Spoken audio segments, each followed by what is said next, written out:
On a parlé de tests spirituels, les tests spirituels qui viennent pour justement nous faire passer littéralement les examens, les leçons que la vie est censée nous apporter. En fait, plus exactement, les leçons qu'on avait décidé d'apprendre dans notre vie. Et donc, cette dernière semaine, euh, voilà, qu'est-ce que c'est en fait un test? Qu'est-ce que c'est? C'est-à-dire, on a vu que c'est vraiment le monde qui déclenche quelque chose à l'intérieur de nous. Et ensuite, notre réaction décide si on passe le test ou non. C'est-à-dire qu'à chaque fois que quelque chose provoque une émotion, l'émotion, comme le nom l'indique, est un mouvement. Euh, Émotion signifie vraiment mettre en mouvement. Et dans quelle direction je vais mettre l'énergie en mouvement? Est-ce qu'elle va naturellement descendre et je vais m'identifier plus à cette émotion, à cette condition et à cette limite de ma conscience, ou est-ce que je vais m'en libérer?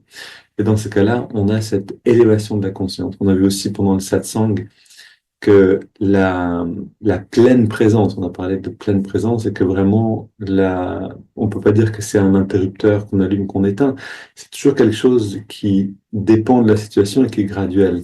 Mais une chose ne change pas, parce que j'utilise ma volonté pour m'élever. Et là est toute la différence. Est-ce que je peux à un moment mettre le doigt dans l'engrenage et par le biais de ma volonté retourner le mouvement de la conscience? Toute la question ici se pose. Et on va écouter aujourd'hui un témoignage euh, d'un docteur Peter, qui vit, je crois, à Ananda Village, en tout cas qui travaille dans une clinique proche d'Ananda et qui donne des enseignements très intéressants sur justement les dernières recherches scientifiques sur la méditation, par exemple, ou sur les bienfaits de la méditation dans le cadre de la guérison, etc. Donc, on va écouter un petit peu un témoignage de Dr. Peter. Récemment, lors d'un vol en avion pour rendre visite à des proches, je réfléchissais à la semaine précédente, passée à la clinique où je sers en tant que directeur médical, médecin en chef. Cela avait été une semaine extrêmement chargée et stressante. Je me remémorais en particulier un après-midi où plusieurs patients en situation d'urgence étaient arrivés à la clinique, presque en même temps. Dans chaque cas, ces personnes étaient gravement malades et auraient pu mourir si nous avions pris la mauvaise décision. Leur situation était critique, très complexe, et le bon type de traitement n'était pas immédiatement évident. Pour couronner le tout, le personnel avait besoin de mon avis sur de nombreuses autres choses. À chaque fois que je sortais d'une salle de soins, j'étais immédiatement assailli par une avalanche de questions. Je réfléchissais à quel point cet après-midi avait été exceptionnellement stressante, au point que j'aurais facilement pu m'écrouler d'une crise cardiaque. À cet instant, une pensée m'a traversé l'esprit. Eh bien, meurs alors. Cela est venu comme un électrochoc. J'ai soudainement réalisé que j'étais en train de m'apitoyer sur mon sort et de penser que ma vie serait bien plus simple si j'exerçais la médecine dans un environnement moins exigeant. Et pourtant, je savais que mon travail actuel était exactement ce que Dieu voulait pour moi et que peu importait si cette journée avait été particulièrement éprouvante. J'avais tenu bon et m'étais assuré que chaque patient reçoive le traitement approprié. Dans la mesure du possible, j'avais agi avec la conscience que Dieu est l'acteur, et c'était une victoire.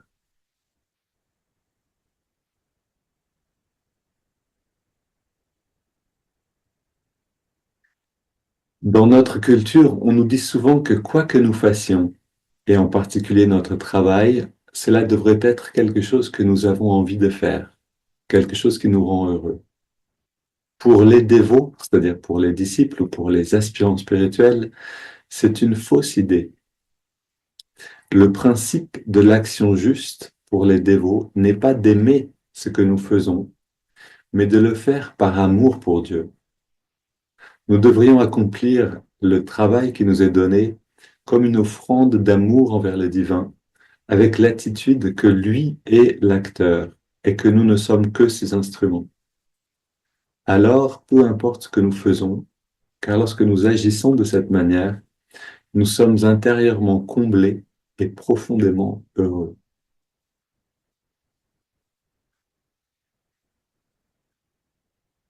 Donc, je dirais la suite demain. Mais on trouve ici, alors, pourquoi ce texte? Parce qu'il est vraiment l'exemple, en fait, hein, de cette journée difficile, de cette situation difficile. Et on traverse tous, à un moment, une situation difficile. Ça peut simplement être euh, une journée pleine, et on rentre le soir et on est vraiment exténué, et on se dit, j'en peux plus, en fait. C'est pas ce que je voudrais dans ma vie. Et le fait de se rappeler de cette phrase qui revient à Dr. Peter au moment où il est dans un peu dans une sorte de apitoiement, c'est un grand mot, mais dans une sorte oui, revoir la journée en se disant, mon Dieu, c'était tellement difficile, j'aurais pu mourir d'une crise cardiaque, ok. Et là, la phrase qui a été dite à Yogananda dans l'autobiographie d'un yogi, quand Yogananda avait tellement faim et s'apitoyer sur son sort.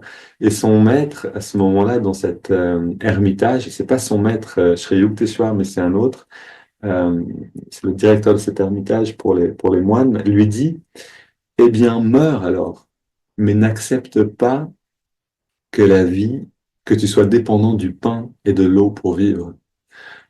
Euh, ne meurs, préfère mourir plutôt que d'accepter que ce n'est pas Dieu qui te soutient et qui te nourrit en chaque instant. Et c'est en fait cette même réalisation qui nous attend. C'est-à-dire quand nous-mêmes, cette situation va venir, c'est la bonne nouvelle, quand nous-mêmes on est dans une situation difficile, quand on est fatigué, qu'il y a encore toute la journée devant nous ou toute l'après-midi devant nous et qu'on a juste envie de s'allonger et de dormir, mais que c'est pas possible parce qu'on a encore tant de choses à faire. Ou simplement qu'on est dans une dispute, un moment conflictuel, etc., et qu'on aimerait ne pas être à ce moment-là, est-ce qu'on peut se rappeler de ces paroles? Eh bien, meurs, qui dit beaucoup ici, c'est-à-dire à la fois notre euh, capacité à survivre est bien plus grande que ce qu'on imagine. On peut vivre ces choses, on peut vivre en recevant justement cette énergie qui vient directement du divin et en se le rappelant, mais aussi on peut laisser l'ego mourir, on peut laisser l'ego reposer en paix, on peut laisser ses peurs et euh, ses inquiétudes mourir littéralement et en prenant une grande respiration, une grande expiration, se rappeler que cette énergie qui est en nous, que cette conscience qui est en nous, n'est pas nous, mais que c'est cette grande conscience qui s'est individualisée et qui est là à l'intérieur de nous pour nous soutenir en chaque instant. Alors, dans cette expérience, dans ce témoignage, c'est par cette phrase, eh bien, meurs alors. Et c'est là que ça l'a réveillé. C'est-à-dire vraiment de prendre le temps de se rappeler une parole de Yogananda. Mais ça peut être prendre une grande respiration. Ok, j'accepte l'instant. Juste une phrase comme ça et la situation peut changer. Maintenant, et ça c'est l'important, on a tous besoin d'une stratégie. Et ça, c'est quelque chose d'essentiel. Je vais pas parler plus longtemps ici, mais juste pour dire que on a besoin de se préparer. On peut pas y arriver sans se préparer. On a besoin de pratiquer la méditation régulièrement, ok, d'apprendre à créer une base de calme dans laquelle revenir facilement. Et ensuite, on a besoin de créer un pont entre le moment difficile dans la journée et cette base, ce campement de la méditation, cette base du calme. Sans cet effort-là, on va pas y arriver. Et ensuite, donc, le pont va être notre stratégie. Est-ce que ça va être de respirer une fois profondément, de ne rien dire, de fermer les yeux, redresser le regard? Est-ce que ça va être de contracter les muscles, de les relâcher? Est-ce que ça va être de répéter une phrase qui m'inspire, une affirmation. Les techniques sont, les outils sont innombrables. Yogānanda nous a donné des enseignements, un enseignement très riche à ce niveau-là. On a simplement besoin de l'appliquer en choisissant une stratégie. Ok, les amis, maintenant, allons dans la méditation elle-même. On a une grande inspiration, on redresse le dos, on inspire au maximum, puis on laisse le corps respirer naturellement et on garde cette posture dans la plus grande détente.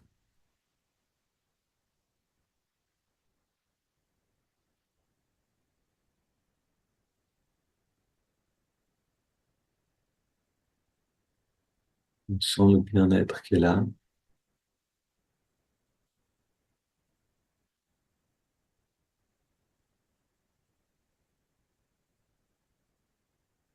Et on prend une inspiration profonde et on entrelace les doigts au niveau de la poitrine. On expire, on pousse les mains vers l'avant, on arrondit le dos et on étire entre les vertèbres.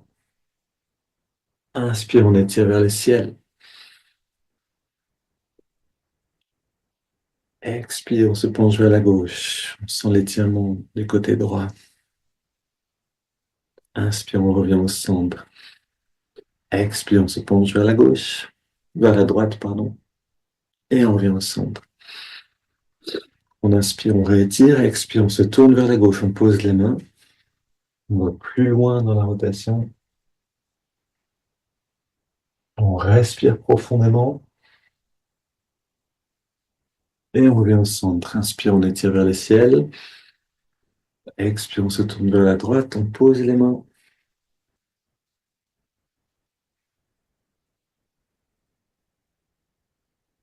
Et on revient au centre. Maintenant, les mains derrière, on se penche vers l'arrière en resserrant les coudes et les épaules pour ouvrir la poitrine. On respire profondément jusqu'à sentir un écartement des côtes.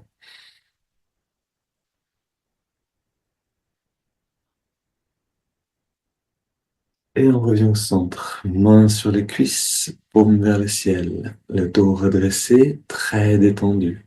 Les yeux fermés. On sent l'ouverture dans la poitrine.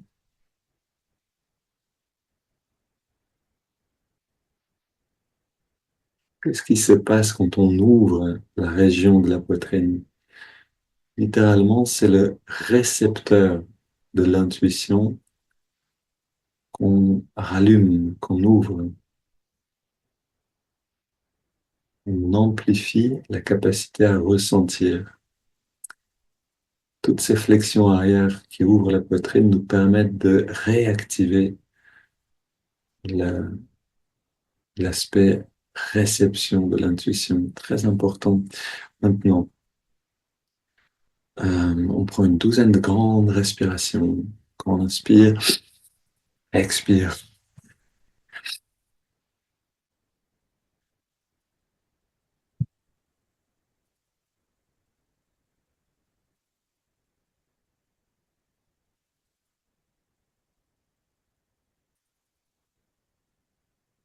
Dernière, essayons d'augmenter l'amplitude des respires.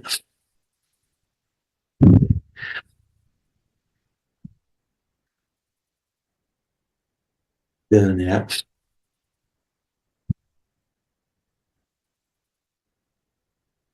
Et trois de plus pour le plaisir.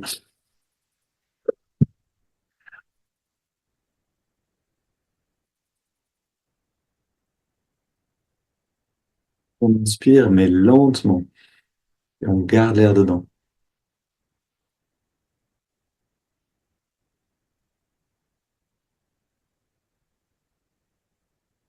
On retient le souffle et on détend bien tous les muscles. Comme si on était en apesanteur. On détend un peu plus. Et on laisse l'air sortir sans faire d'effort. Puis on arrête de respirer.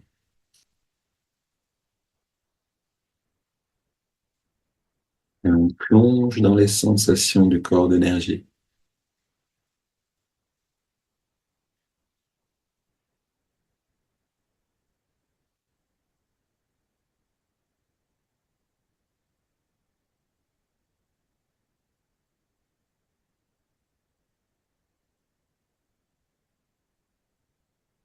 On inspire profondément, lentement. On amène toute cette énergie, cette perception vers l'œil spirituel, puis on garde l'air dedans, les poumons pleins. On rentre le ventre, on contracte le périnée, on redresse le regard un peu plus. On relâche tout et on expire.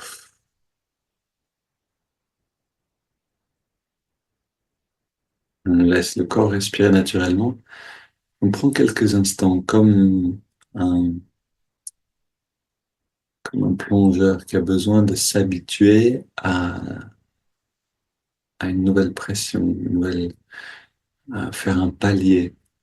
On s'habitue à une autre forme de perception.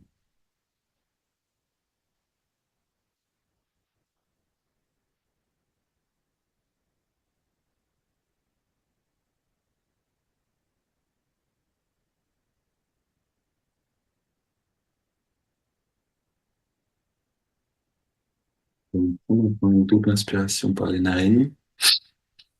On contracte tous les muscles au maximum. Double expire, on relâche bien et on recommence.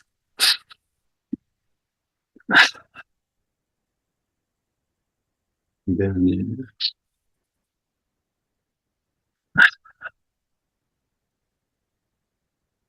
Et on reste très détendu et on inspire lentement par les narines sur 5 en ressentant l'énergie remonter le long de la colonne pendant toute l'inspire. C'est parti.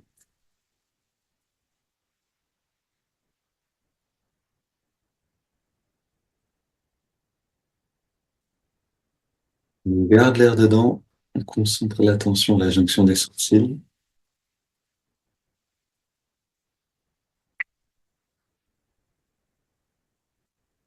On expire tranquillement.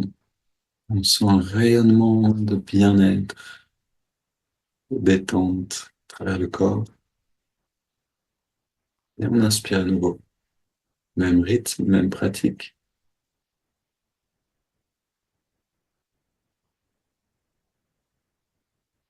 On garde l'air dedans.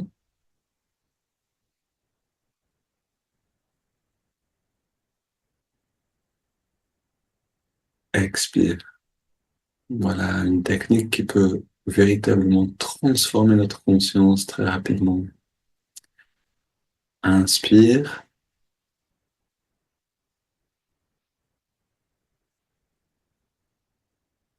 On garde l'air dedans. Et ce dont on a besoin pour avancer rapidement avec cette technique, c'est de sentir le changement de conscience à chaque fois. Expire maintenant. Sentir que l'expérience n'est pas la même, qu'elle s'approfondit à chaque fois. Inspire,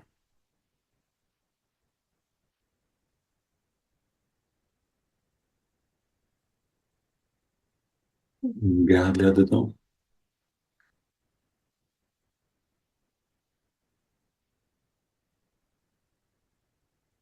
expire.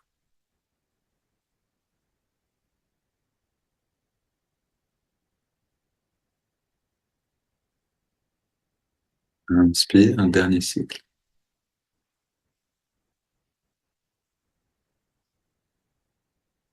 Garde,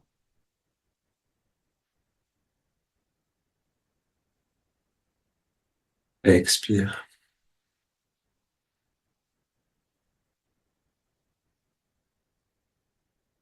Maintenant, prends une grande inspiration et on laisse le corps respirer naturellement.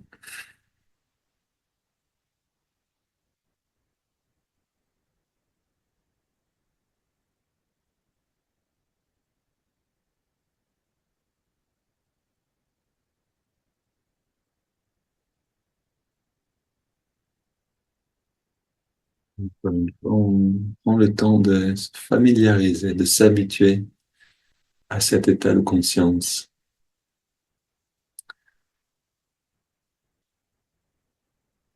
On est plus perceptif, on ressent plus de choses à l'intérieur,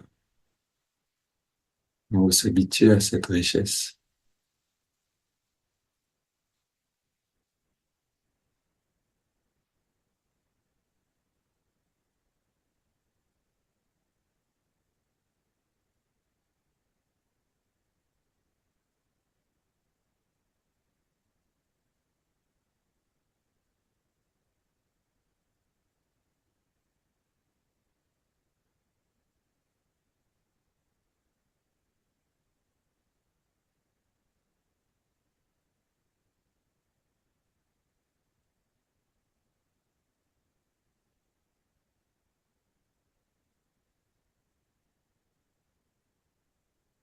Et avant d'aller dans l'observation du souffle, chantons intérieurement, juste très court, un couplet de Om Guru pour appeler cette présence en nous, cette expérience, et amener le cœur dans la pratique.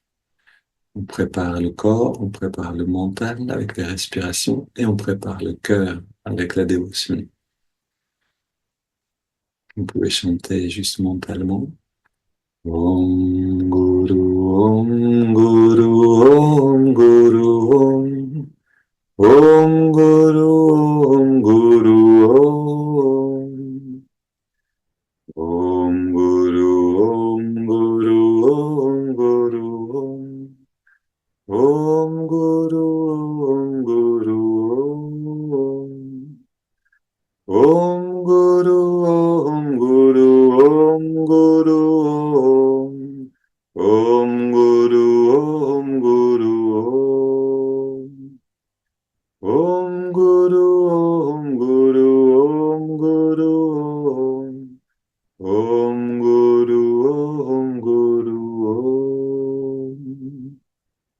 Om Guru, Om Guru, Om Guru, Om. Om Guru, Om Guru, Om.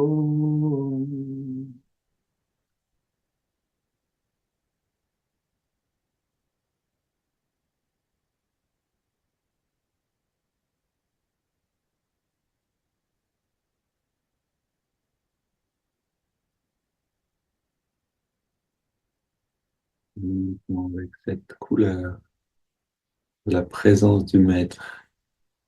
Menons notre attention dans les narines.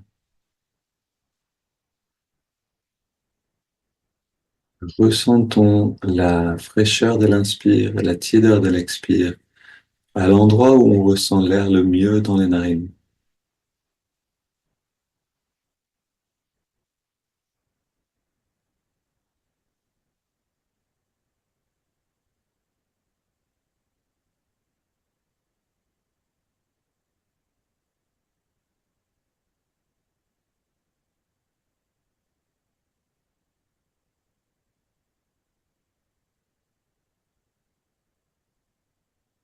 Et en quelques respirations, on transforme cette simple perception en délicieuse expérience.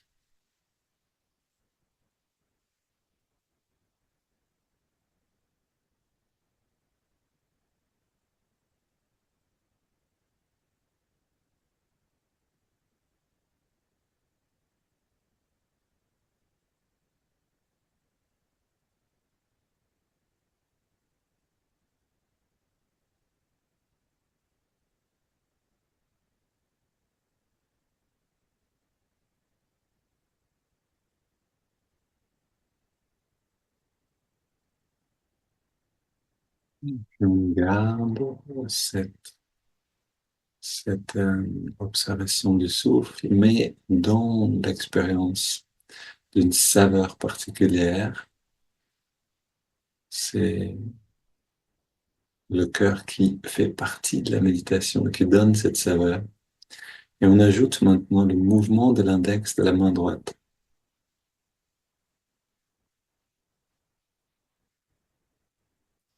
À chaque inspiration naturelle, l'index, paume vers le ciel, main sur la cuisse, l'index revient un tout petit peu vers la paume de la main, juste 1 centimètre. À chaque expiration naturelle, on relâche complètement l'index et en même temps, on relâche complètement toute tension corporelle, se détend de plus en plus.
Se clique à profiter de la perception du souffle tout en détendant le corps de plus en plus.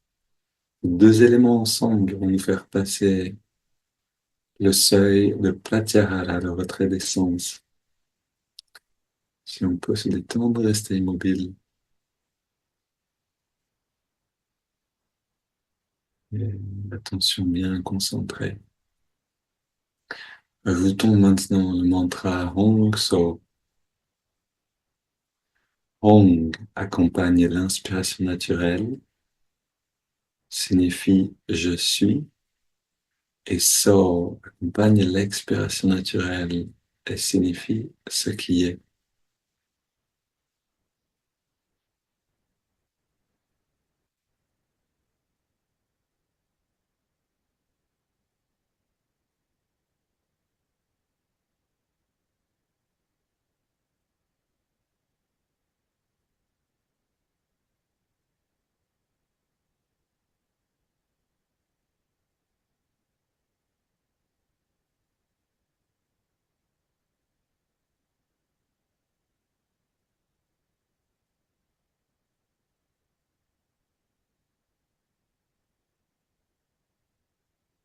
Et maintenant, pour une inspiration profonde,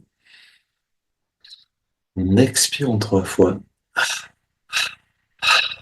puis on arrête simplement de respirer quelques secondes.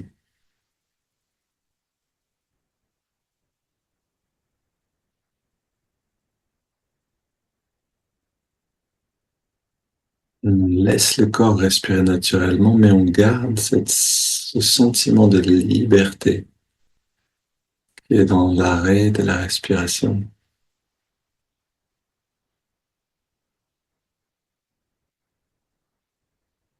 On abandonne les techniques de concentration.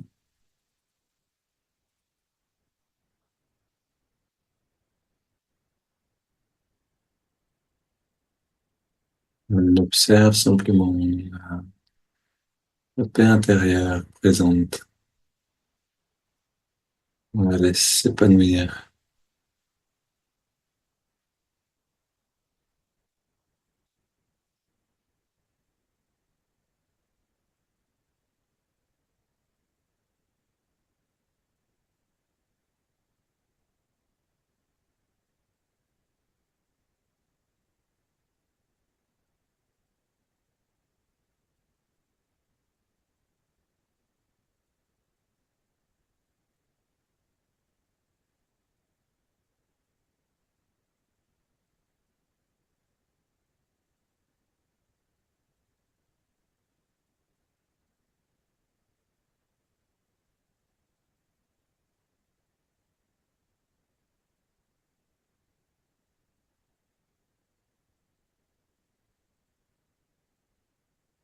En particulier à chaque fois qu'on expire et à chaque pause après l'expire, on peut sentir ces quelques secondes de liberté,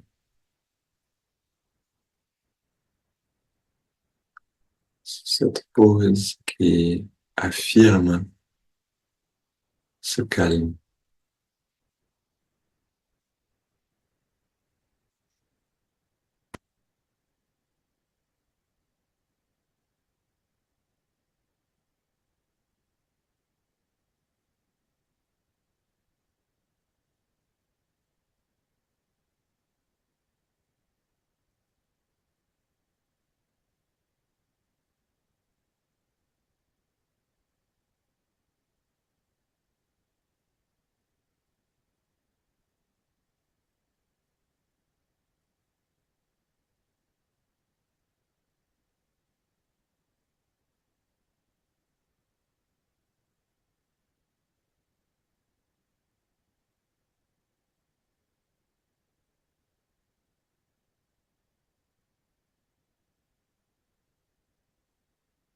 De percevoir cette qualité-là comme une lumière s'intensifie naturellement,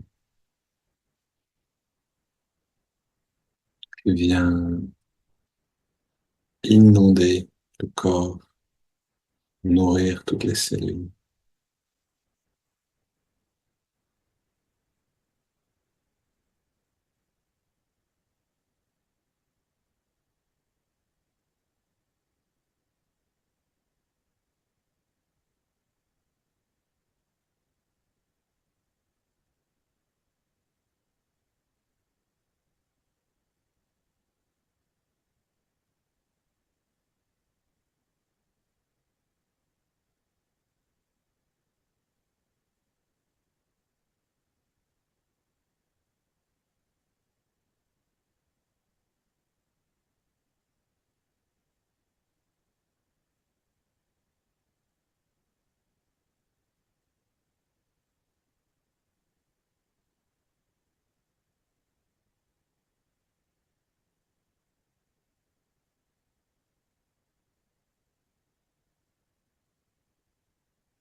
On laisse cette lumière rayonner au-delà, au-delà du corps, au-delà d'un sentiment d'identité.